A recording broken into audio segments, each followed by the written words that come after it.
تفكروش ده شايل هموم، بس اتركوني لحالي بروح. مش حاب الوحدة، كاره كل الكون، والنفس ما بتهون. أبيض وأسود دنيا بلا لون، راحت روحي والقلب الحنون. أصبح ميت وجفت بجفون يلي غبتوا. عيون اللي سحرتوها انرمت، فكراني من الأنين اتكلمت. شوفكم داوت وعلمت، راحت ولا سلمت. رسمنا حياة ولا كملت، وقلوب حبت.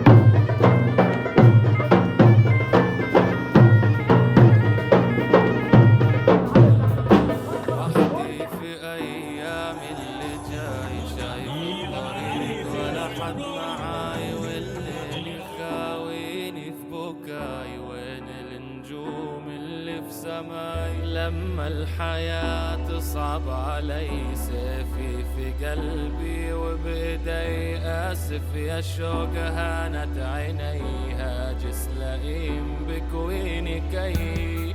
بديش أشوف حالي أنا كيف بموت. حياتي مش سيعاني، ساد السكوت. بسيط مش مثالي، عكس الوجود. وخيركم في سلالي، أنا مش جحود. نفس المكان والصفر، برجع بعيد غلطة زمان.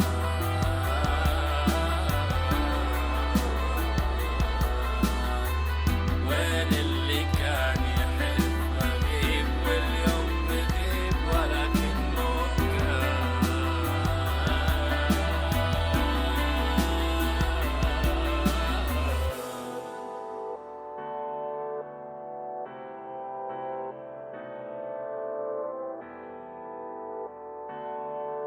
كلمة واحدة وقابل ما تغيبوا.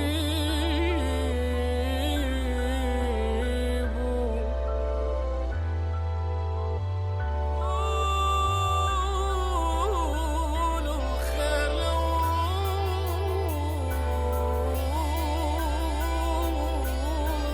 ذكرتونا.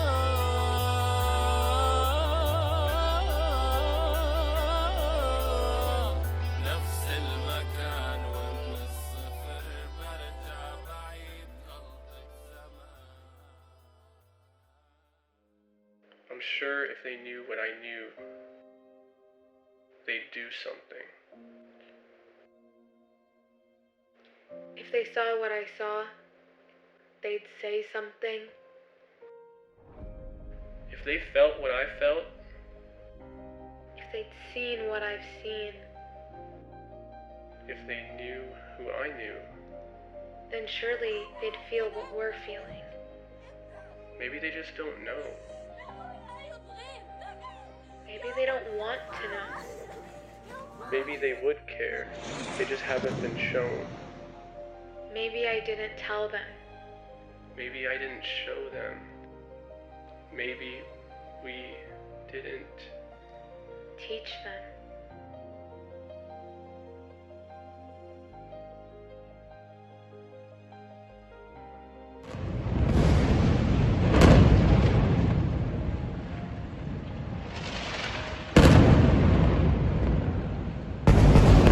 Introduce yourself. Sure. I mean, I know you don't want to. We don't want to have to be doing this. No, I don't. Yeah. I'm Nabiha. My entire family live in Gaza. I have about 200 family members living in Gaza. That includes, my grandmother, my aunts and uncles, and my cousins.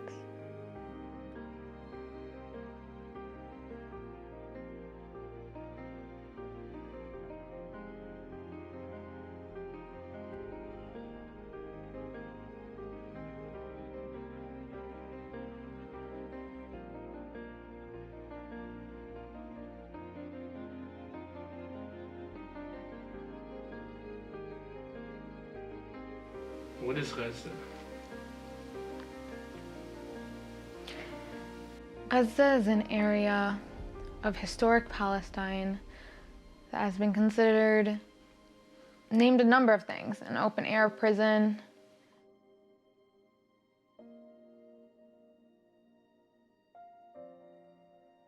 a concentration camp, more recently an extermination camp.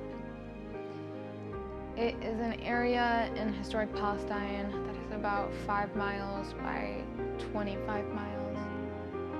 In Gaza, there is over 2.2 million people who live within its confines.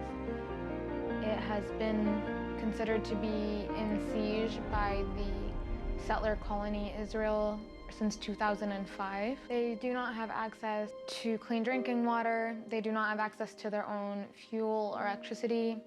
They are prevented from collecting rainwater or well water. Everything that comes in, anyone who goes out is tracked, is factored in, is only allowed in or out by the will of the settler colony of Israel. My parents were born and raised in Gaza. My dad's family historically lived in Gaza City.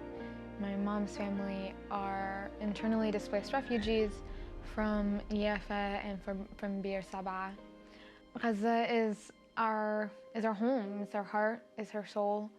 It is the place we go to when all we want to do is see our family. It has been hard to get there. It is even harder to leave there. Growing up, anytime we got to go back to Palestine, we were always stuck there for a month, 2 months, however long, due to the ongoing bombings and war campaigns that have happened in Gaza by the settler colony over the years. But Gaza, to me, a person who's part of the diaspora, it is my identity. It is my promise. It is my honoring the generations of Palestinians that came before me, my own ancestors, those that were displaced and those that currently live and suffer under occupation.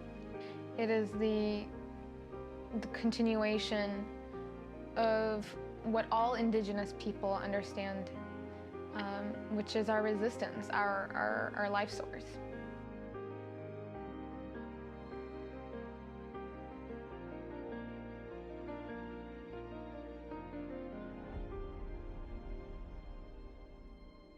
So I wanted to actually start with, I saw a photo a while back on your Facebook from 2012.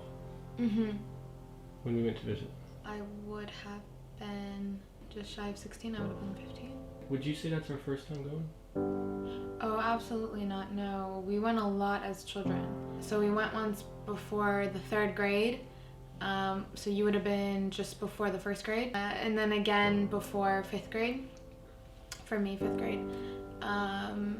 And we got stuck there for I remember that. a month and a half. I remember. In 3rd grade, I missed fractions.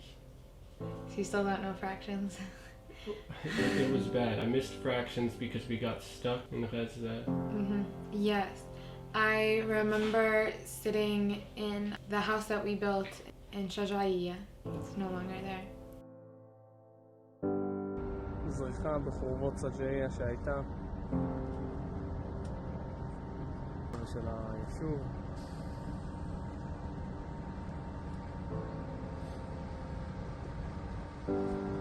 And I remember watching Mom call the school district, and she was trying to explain to them the situation. I remember her telling them, please don't drop my kids from school, please don't unenroll them.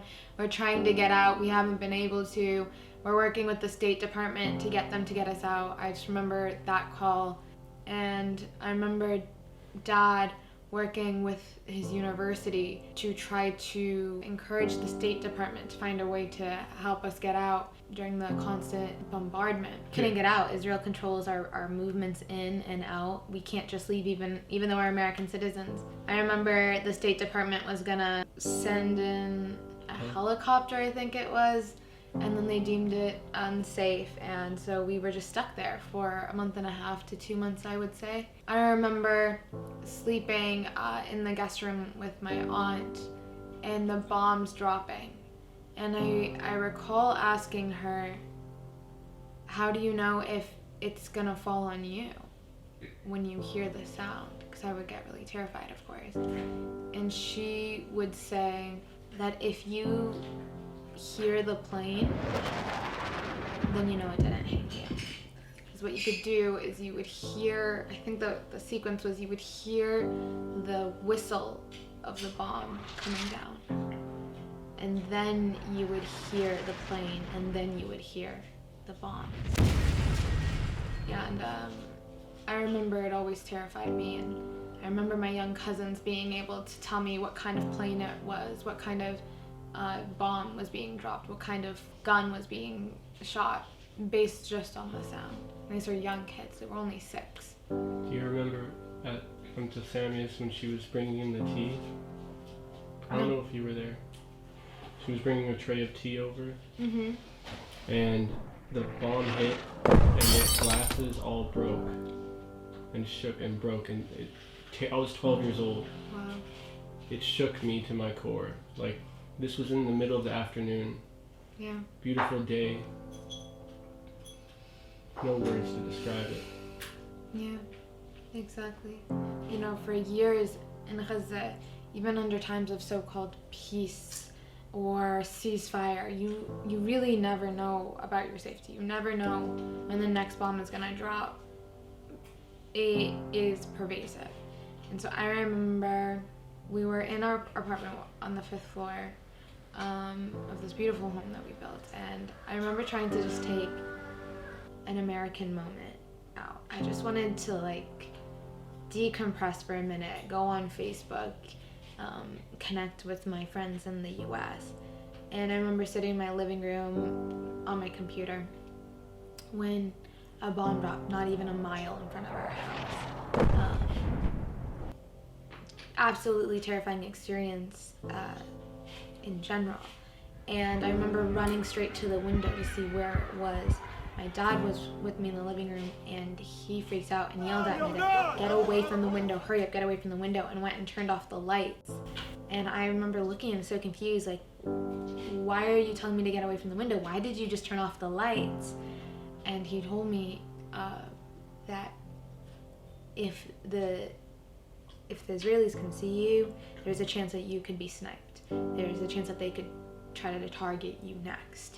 And this is just like a type of knowledge, again, that I just never had. I never experienced. It's like a very unique knowledge of survival that I would have never considered or thought of. It's similarly that same time when we were there. I remember just sitting in my guest room, and again, just suddenly a bomb going on. And I was by myself at that time. And if I'm not mistaken, I think the power had been out too.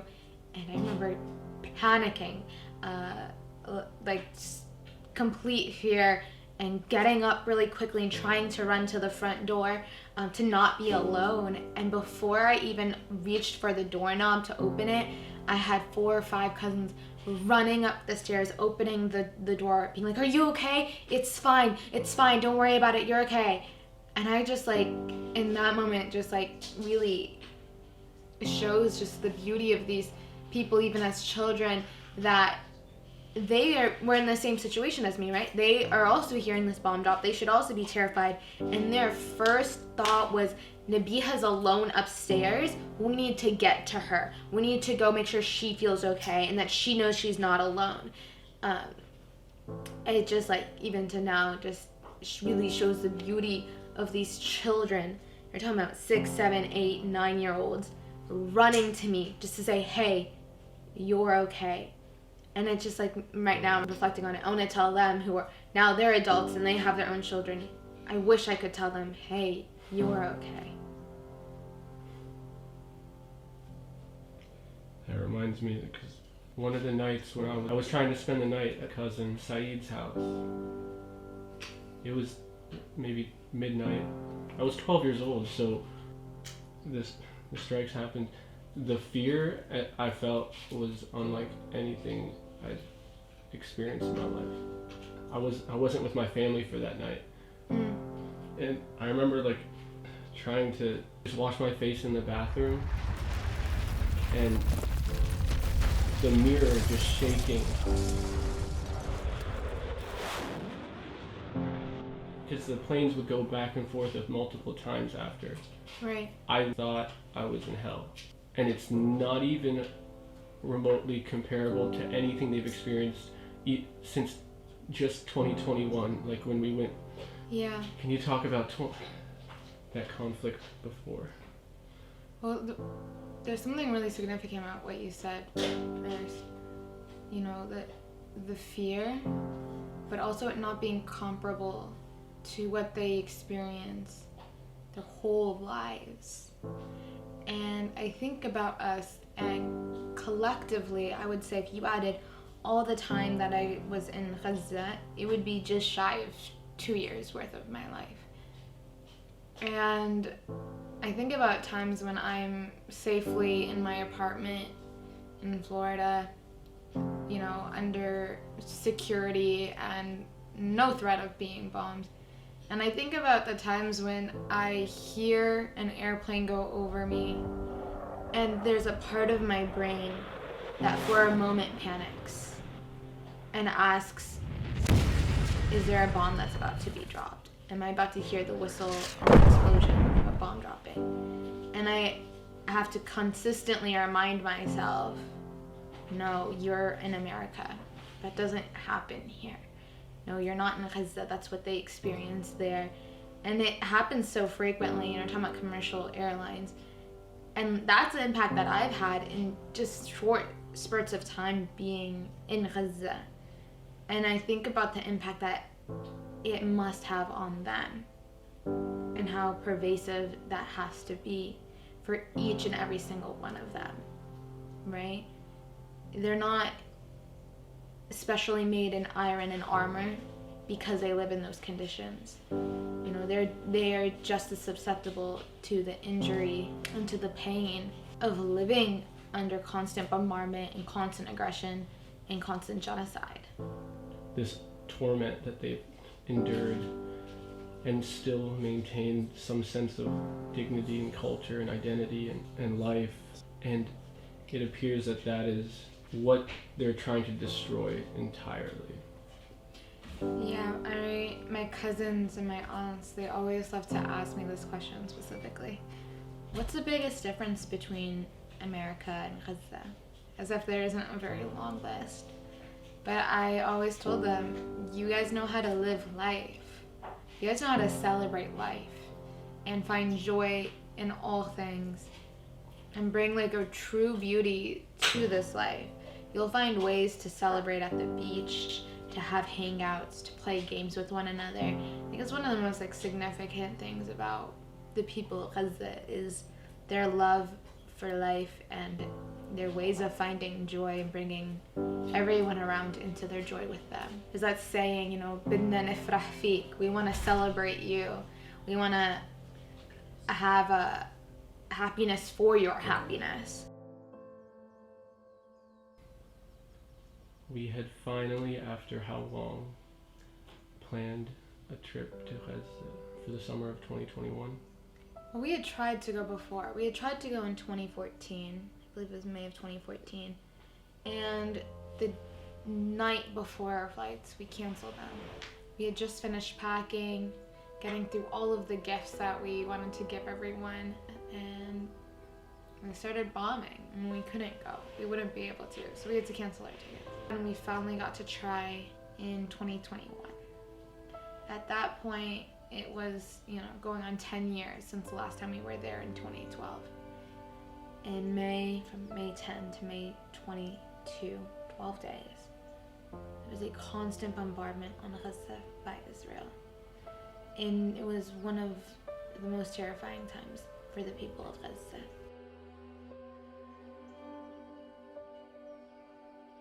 We received multiple calls from our sitta, my grandmother, and in each of those calls you can hear the bombs dropping in the background. You can hear the fear in her voice, the amount of tired and exhausted that she was.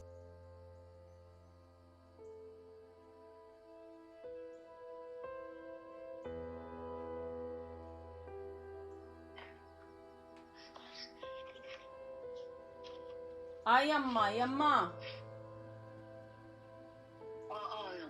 شو مالك؟ ايش مالك؟ ولا شي يما ولا اشي والله ولا اشي. هيدي بس واقفة عند الشباك بس خايفة. وين بضربوا يما؟ وين بضربوا؟ صار وين الضرب هذا؟ يا خرابي ديارهم اللي انقصف عطورهم. حي التفاح مش بعيد وحي الزيتون حوالينا هيو. طب وايش سووا يا علي انا. طب سيارة بتطلع. يما خدي يا خليل.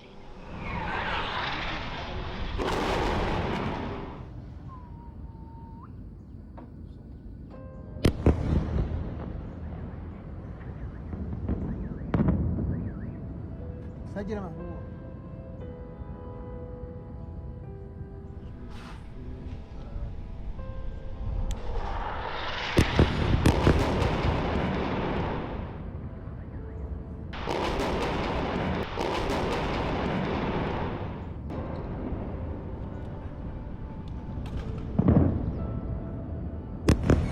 انهار البرج انهار البرج انهار البرج انهار البرج انهار البرج.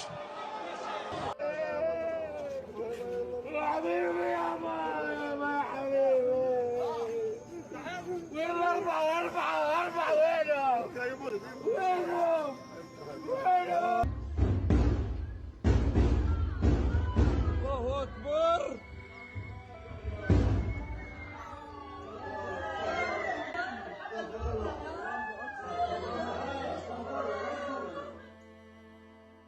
I remember my cousins telling me about how terrifying those 12 days were. How the body engages in fight or flight and it impacts you with symptoms you never want to talk about. How they were taking turns using the restroom because their systems just could not handle the constant fear that the next bomb would drop on them. I have a really young cousin. Her name is Rawan. She was born with an autoimmune disease that impacts her muscles. It took her a very long time to learn how to walk. She actually didn't learn how to walk until she saw my younger brother there when he was only 3 years old walking around, and she realized, oh, I think I can do that too. Because of that 2021 bombing, her system literally lost its ability to walk again. And she had extreme terrors, extreme fears, extreme anxiety, and she would end up in screaming panic attacks for 12 days. And this is what so many children across Gaza experience, the different versions of night terrors or day terrors, not being able to sleep from the amount of bombing, not being able to go about your day, of course, because of the bombing. And it's not, strategic targeting of whatever Israel deems is important. It's the targeting of civilians, of homes, of striking terror to the 2.2 million Palestinians in the Gaza Strip. These are just regular folks that are being taken out and taken down.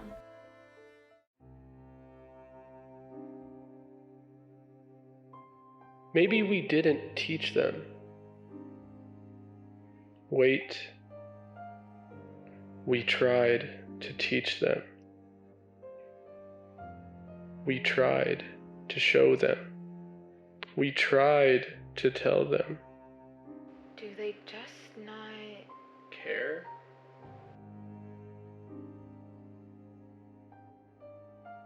One of the most traumatic videos we got out of Gaza was the home that we were sleeping in, my Sitto's home. Their neighbor, in the middle of the night, being struck by an airstrike. You can hear our cousins, Ahmed. شوفني إذا بدكم تعالوا على البحر ساعتين ساعة مين أذكى؟ and Rutfut.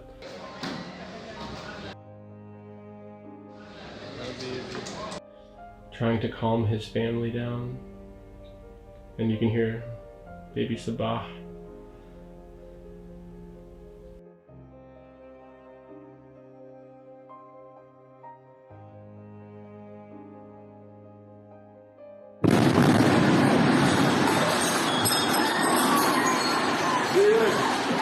الله أكبر.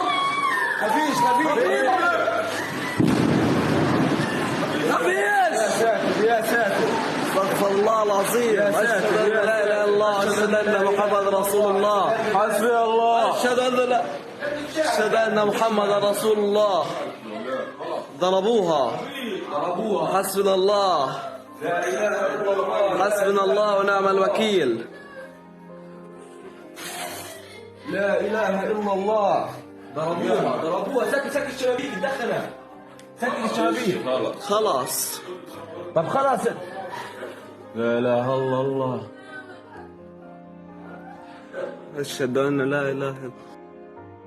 That's the home that houses over 40 people in our family. That's our Sitto's home. That's our grandmother's home. That was our grandfather's home.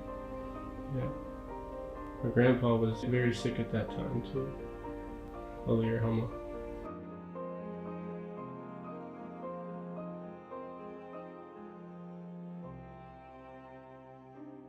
All we wanted to do was go to Gaza and see our family. We hadn't seen them in so long. We wanted to be there with them. We wanted, obviously, the bombardment to stop. A month after that 12-day bombardment of Gaza, we made the decision we were still going to go see our family. And, may God protect us, right? We didn't know whether we'd come back. But we can't let the settler colony win. And how could they win? By keeping us out. We had to go through a lot of hurdles to get through the wall. By making it so difficult, strenuous, and honestly terrifying to go back to our homeland, that we don't go. That would be them winning. So our going there is a part of our resistance. There is no airport in Gaza. Correction. In fact, there was an airport. And President Bill Clinton actually cut the ribbon at the opening ceremony. However, in December 2001, Israeli armored bulldozers demolished the runway, and Israeli F-16 jets bombed the airport's radar center. There is no way for us to just visit our 150 plus family members. Our going there and being with our family and celebrating with them and experiencing life with them and being in our home, that was a part of our resistance. We had to go through so many hoops and challenges that were designed specifically to keep us from the moments that you're about to see.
الله يا شقيق النعمان.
عني لسوي قلبي عبارة حبيبي جوا الغيم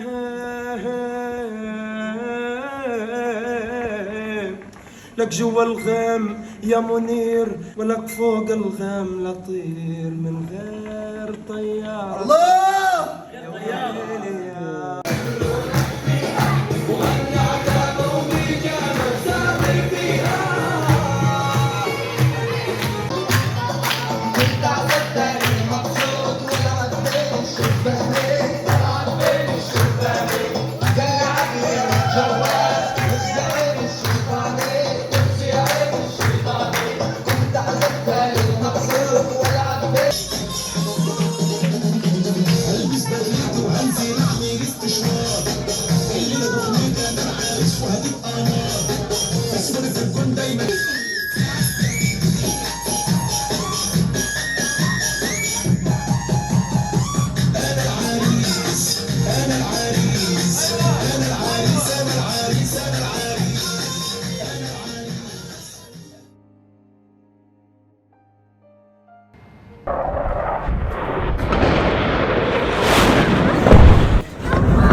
يا شباب هاتوا له حرام هاتوا له حرام هاتوا له حرام يا الله يا الله شير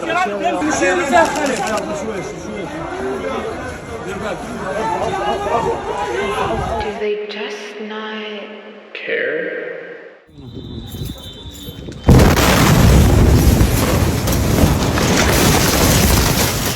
وبعدين بنسمع اصوات طلعوا لنا من الشارع محدش قادر يطلعهم مفيش اي عسكري كلهم مدنيين اطفال يا اخي مش هيك لا حول ولا قوة الا بالله وحسبنا الله على كل واحد بشوفنا قاعد خطيتنا برقبتكم كلكم بشوفنا هالقيت قاعد ومش بعمل شيء يا عم احنا بدناش اكل احنا بدناش شرب وقفوا العدوان كرمال الله مشان الاطفال بس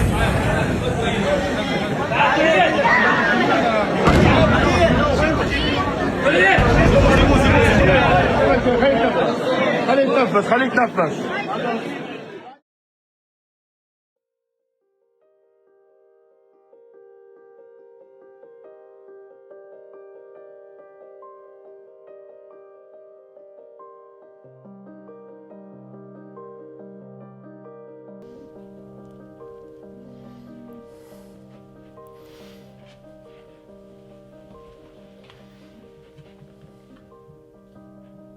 As I sit here contemplating the production of this video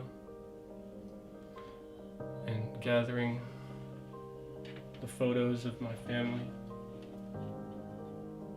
from my last trip in 2021, I'm hit with the reality of the pain that my people are feeling, and it has been paralyzing. As I look through the smiles and the life that I witnessed with my own soul, it becomes tough for me to know what the purpose of this film is, because I know so much has been stripped from them already.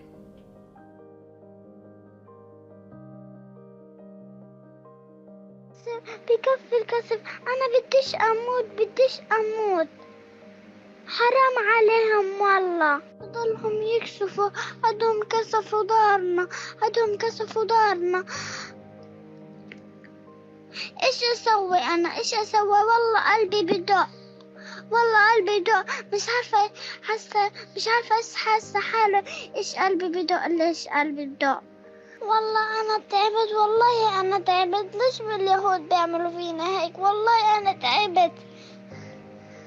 بقذفونا والله بقذفونا. ليش بيعملوا فينا هيك اليهود؟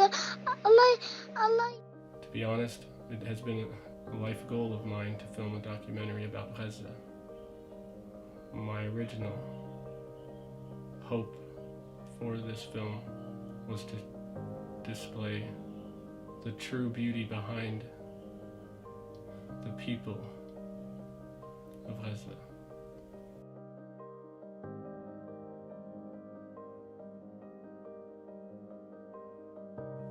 Years ago, I was hopeful of one day having the ability to film the beauty of my family, my 150 family members,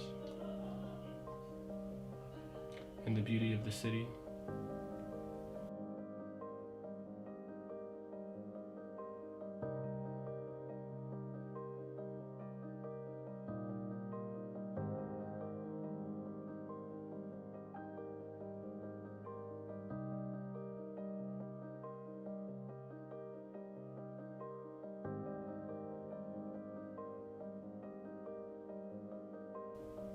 And so as I sit here attempting to edit this video, I can't help but wonder, what is the purpose? To display the smiles and the blessings that these beautiful people had possessed is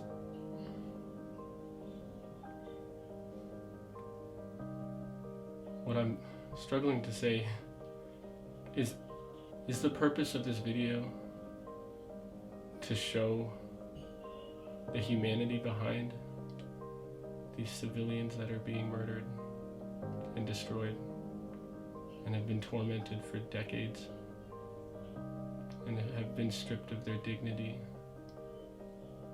and their will to live, been denied their pursuit of happiness day in and day out, have never left a 25-mile by 5-mile piece of land to visit the rest of the world. Is the purpose of this video to humanize us or to connect our faiths, our faces to the realities of destruction?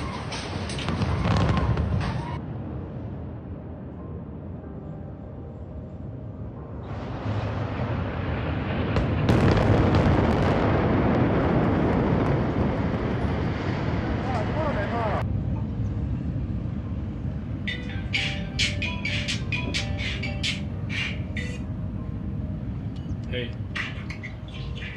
What's up?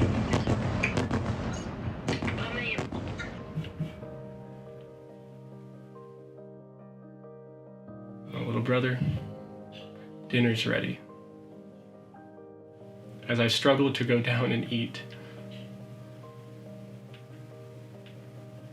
while I know there's over 2 million people that have been starved and are currently dying of thirst.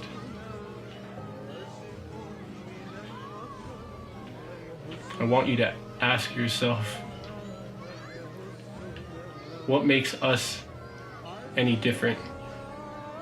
What makes us more deserving of the food on our tables and in our fridges?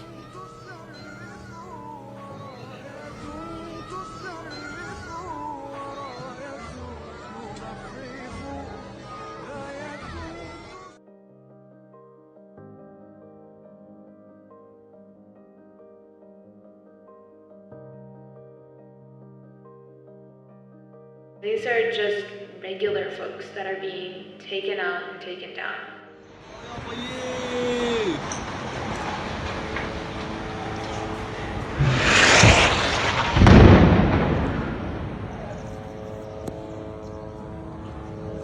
يا بينا تشوف يا ابو هاب.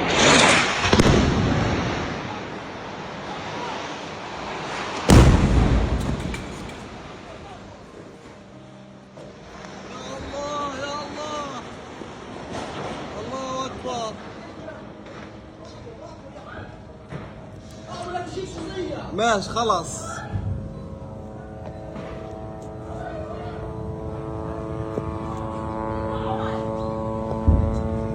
أشهد أن لا إله إلا الله، أشهد أن محمدا رسول الله.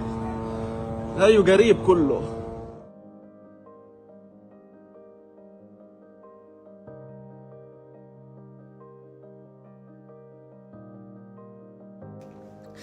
I will not be met at the day of judgment and told my family members that I forgot them, or that I did not speak up for them, or that I did not share their stories.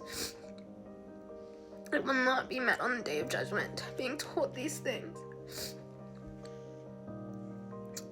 We found out today, about 1 hour ago,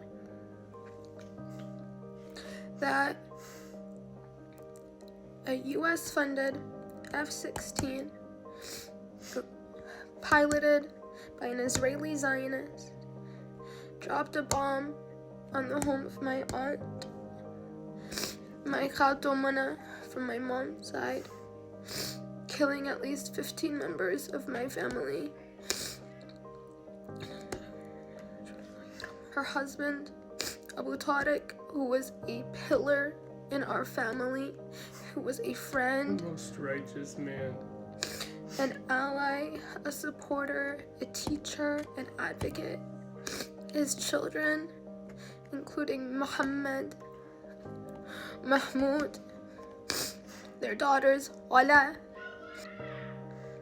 and Nada, as well as the children of Ola and Renda, and all of their husbands. This is just blocks away, 2 blocks away from my grandmother's home, where over 40 of my family members are currently living. plus another 3 families that had their homes destroyed. And they can't even go and see if there's anyone under the rubble that is capable of being rescued, capable of being treated. Because there are tanks in their neighborhood. Because there are tanks there. They can't leave their own house to go try to pull members of my family out of the rubble. They killed our aunt with the most advanced jet that the US has to offer only. That is not an accident. They are not collateral damage. They were in their homes. Yet the world turns away, ignoring its face. Amazing people. Their smiles are worth more than gold, but their stories are left untold. All that's left are the echoes of laughter in the air, despair. Your chance at him with the job here, what he said.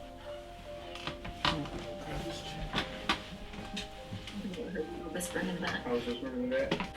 But now, Hello. This is my cousin Mohammed. That's good. He was born in Gaza. It's good to be good. So, what do you guys think of what's going on these days? it's the worst thing that's ever happened in my lifetime. But it's also the first time in my lifetime that more people are speaking out about Palestine than I've ever seen. So. I agree. I mean, that's thankfully due to the social media presence, you know, because these things happening for very, very long time, you know. I have all my family. I have 12 other siblings, my parents, and everyone in Gaza right now. I'm the only one who's here. So then I went there 22 days after 9 years. it was really, really hard even to get out because it's a prison. You know, people when go to the prison, it's very hard to get out, and that's the reality of. And imagine, we don't have an airport, we don't have a seaport, we don't have any means like you can go in and out when you need. It's extremely difficult. And when I tell my coworkers sometimes where I'm from and how long it take me to go and, you know, see my family, they don't believe it sometimes. We're not, are you talking really these days, in this day and age, you have to, because I have to fly to Cairo, then to go by land to cross about 350 kilometers, which is about maybe 200 some miles. It could take you a day to 2 days to weeks to really get to the point to cross to go to Gaza. And then the journey start when you're in, to now to start worry about how can I go out. I talked to my dad today. Last time I was able to speak with him about 14 days ago. He was giving me like a list of 9 names of my immediate family. This person, that person, this woman, this girl, this cousin. They're all just murdered. They're all just get killed in the past since last I spoke with him. It's very hard. And my older brother was telling me, believe it or not, people are boiling the olive leaves so they can eat. The olives, not the olives itself, the leaves of the olives, so they can find some food. Some family very hard. It's very difficult for them to find some food. Keep saying we're defending ourselves, we're defending our self-defense, but obviously that's not a self-defense. This is a destruction. This is a genocide. This is an ethnic cleansing. It's very obvious. We can tell and we can see. I mean, just the past few days, 3 prisoners, Israeli prisoners, they just, hold the white flags and give all the signs possible. These are innocent civilian human, yet they shot them intentionally. See how they got exposure. That is just a small example of how the Palestinian civilian children and women had to go through every day. And that's the same people on the Israeli side, and the US government keeps saying this is the most moral military. They have all the ethics and skills and expertise. They are doing surgical operations and all these fancy schmancy terms that you can't believe it anymore, because they keep killing their own people. They keep killing their own people, unfortunately. In reality, that tells you who are they after. They're after every human life. In general, it's much bigger than what it's. Until people go to the south and then they bomb the south. Go to the schools, they hit the schools. Mosques, churches, hospitals, everywhere. There is no such safe place in Gaza. Gaza is so tiny, and they just keep killing. They don't have any target anymore. They just kill everything. There's no buildings left, unfortunately. So we really want this to reach an end. It's more than enough. Reality is like the message has to be about rebuilding them almost already. Yeah, I mean, this is another challenge. I mean, when they even stop this, that rebuilding of Gaza will take tens of years, because they still control everything, and then letting the material get in, and who can build and when and how. That's been struggles because from previous experiences in 2014, 2021, 2008. It's been really challenging. I can assure you, people, some homes were bombed in 2014 still has never been built because of the blockade. Yes, it's a blockade. We have nothing. Everything has to come through the Israeli. They have to accept it and allow it. And they always say, oh, this is a dual usage material. We cannot allow it in. And go fish, go figure what is that means. Anything can be dual usage material. A bottle of water can be used to drink water and can be used for something else. Oh, this is dual usage. This is not allowed. There's no fixed or set of criteria, and a list says what's allowed or what's not. They keep changing things as they see it fit. Christmas is about the birth of Jesus Christ, and Jesus Christ stood for peace. Jesus Christ stood for the oppressed people. Jesus Christ would not stand for the slaughter of over 20,000 Palestinian human beings, much less the displacement of millions more.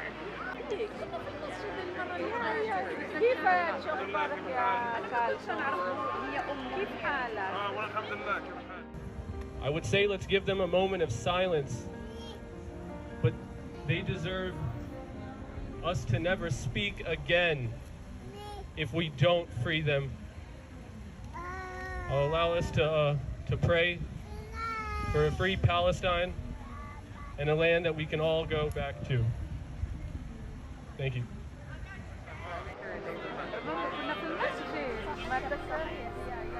About 30 Palestinian supporters gathered at Ferdinand Plaza for a candlelight vigil last night.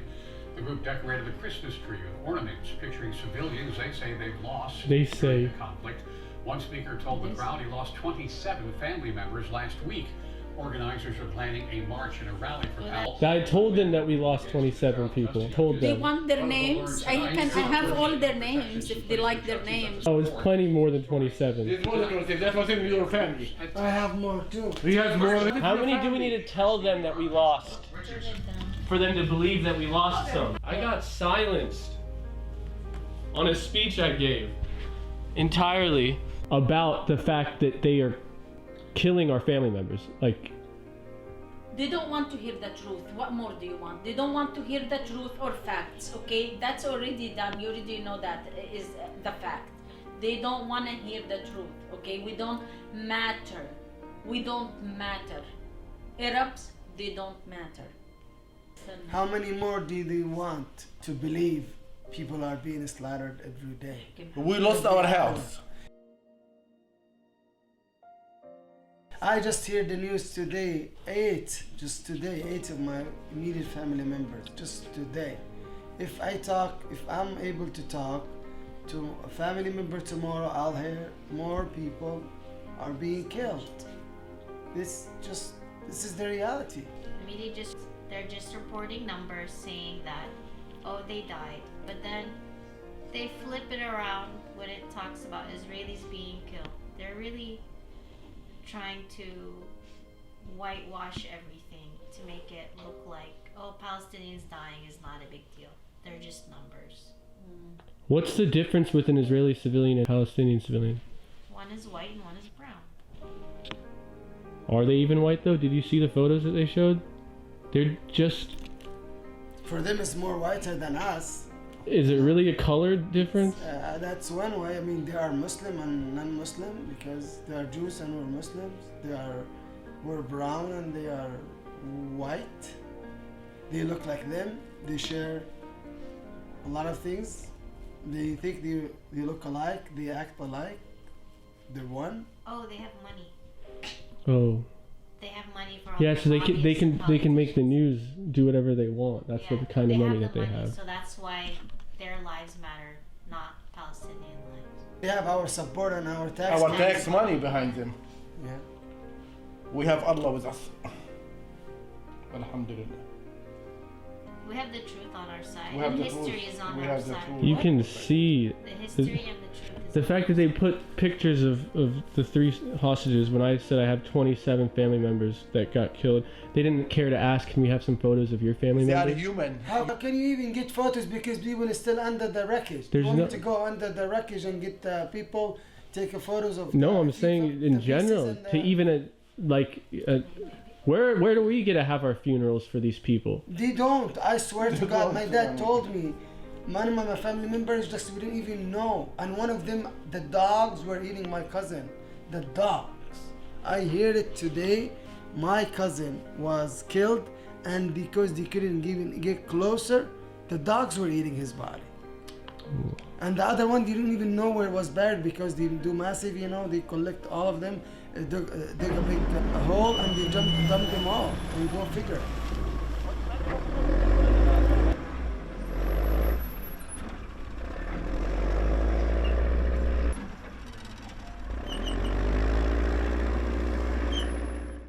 Why are they treating this like it's a real war though? It's not a real war. It's just a killing. How you have airplane shooting and destroying all the building on top of the people?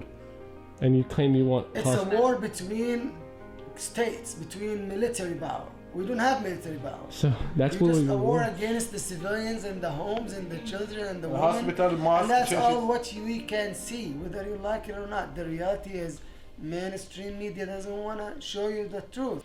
What do you think about Tell us about Gaza. What do you think about what's happening? It's not a war.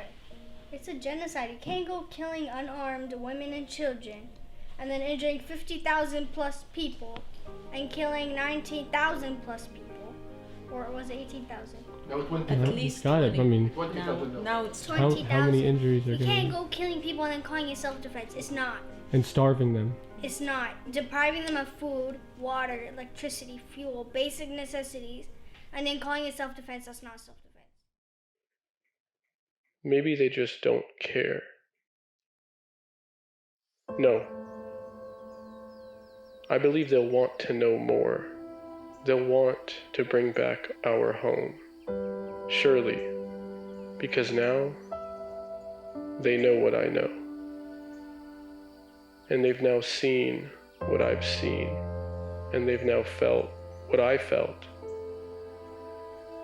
And maybe now, they might share the stories I've spoken. And they might do what I would do. And not turn away. Protect our home.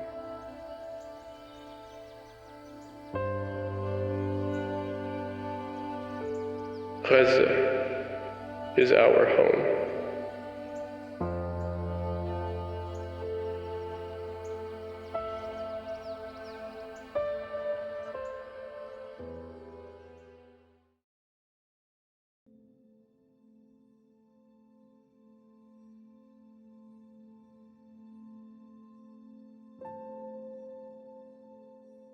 Here I am, 2 days prior to the release of this film, and as I was attempting to present the journey our family has to take to Gaza, I uncovered some very disturbing images, and it shows the clear intention behind the occupying forces.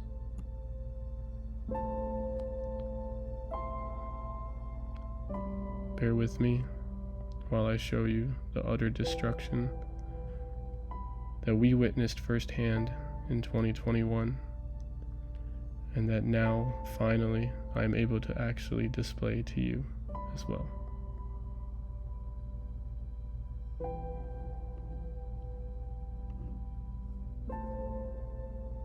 This is the border between Egypt and Gaza.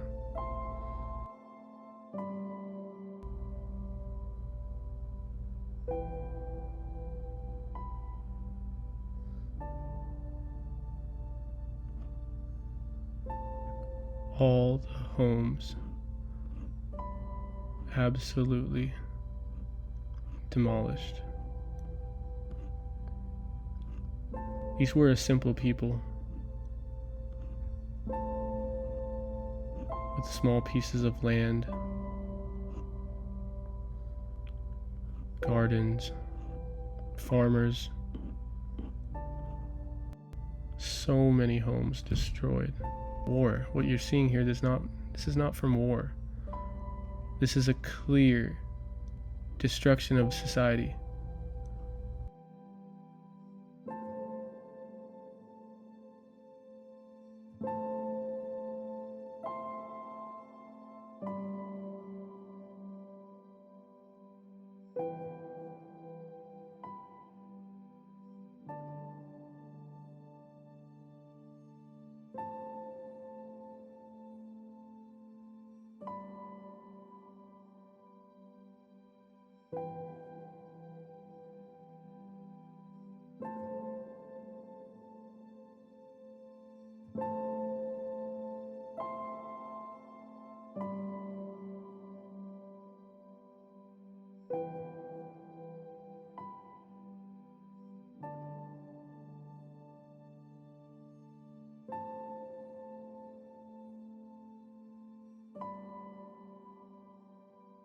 Palestinians are in the hands of God. The real nightmare is those of us who have the privilege to speak up and don't use it.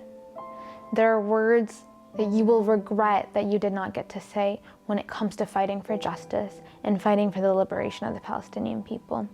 The issue is not complicated, nor is it complex, nor is it difficult to grasp. If you can understand oppression, indignity, killing in cold blood, then you can understand the issues that are happening in Palestine, and you can understand why you must speak up for the Palestinians. If not for them, then for yourself. We must all come together and call for a ceasefire now, a permanent ceasefire, and for the liberation of the Palestinian people, and to no longer send so-called aid to the Israeli military, the Israeli government, and the settler colony state.